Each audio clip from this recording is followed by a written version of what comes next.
కొమ్మ విన్నావమ్మ కోయిల వస్తుంది.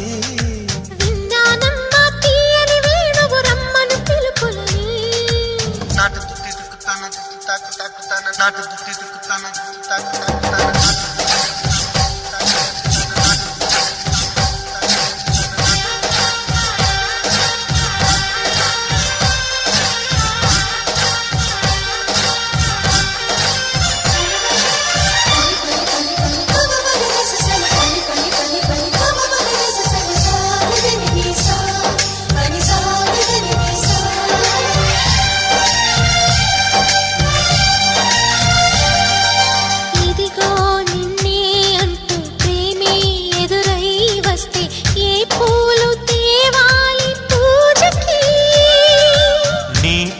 జతగా ఉండే వరమే నువ్వే.